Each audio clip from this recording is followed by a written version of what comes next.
ফরিদপুরের ভাঙায় ভয়াবহ আকার ধারণ করেছে সড়ক দুর্ঘটনা। চলতি বছরের প্রথম 7 মাসে উপজেলায় 20টি সড়ক দুর্ঘটনায় প্রাণ হারিয়েছেন অন্তত 27 জন। স্থানীয়দের অভিযোগ, ট্রাফিক আইন না মেনে বেপরোয়া গতিতে গাড়ি চালানোর কারণেই বাড়ছে এ দুর্ঘটনা।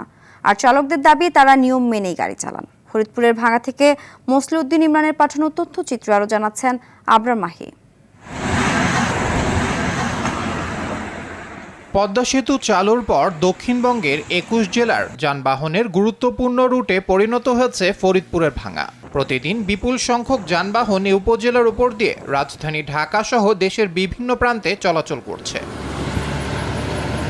তবে যানবাহনের চাপ বাড়লেও এক্সপ্রেসওয়ে ছাড়া ভাঙার অন্যান্য মহাসড়ক এখনও 2 লেনের হওয়ায় বাড়ছে দুর্ঘটনার ঝুঁকি। পথচারী ও চালকদের অভিযোগ, মহাসড়কে বেপরোয়া গতিতে যানবাহন চলাচল, অবৈধ 3 হুইলারে দৌরাত্ম্য, মালবাহী ট্রাক ও মোটরসাইকেলের অতিরিক্ত গতি, সব মিলিয়ে বাড়ছে দুর্ঘটনা ও প্রাণহানির ঘটনা। অটো মাহিন্দ্রা যেভাবে চলতেছে, দুর্ঘটনা মনে করেন যে অপকারণ আমাকে আরো বেশি বিপদ হইতেছে। এক্সপ্রেসওয়ে ছাড়া অন্যান্য যে রাস্তাগুলো আছে সবগুলোই চাপা, এই কারণে বিভিন্ন সময় অনেক অ্যাক্সিডেন্ট হয়। বেপরোয়া ভাবে গাড়ি চালার কারণে প্রতিনিয়ত অ্যাক্সিডেন্ট হচ্ছে এবং মানুষ মারা যাচ্ছে।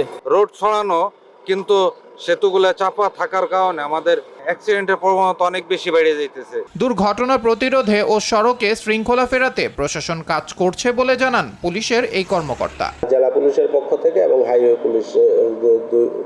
পুলিশের সমন্বয়ে আমরা চেষ্টা করে যাচ্ছি ট্রাফিক শৃঙ্খলা বজায় রাখার জন্য এবং দুর্ঘটনা হ্রাস করার জন্য। হাইওয়ে পুলিশের তথ্য অনুযায়ী 2026 সালের জানুয়ারি থেকে জুলাই পর্যন্ত ভাঙায় সড়ক দুর্ঘটনায় প্রাণ হারিয়েছেন 27 জন। এসব দুর্ঘটনায় আহত হয়েছেন আরও 71 জন। আবরার মাহি, RTV।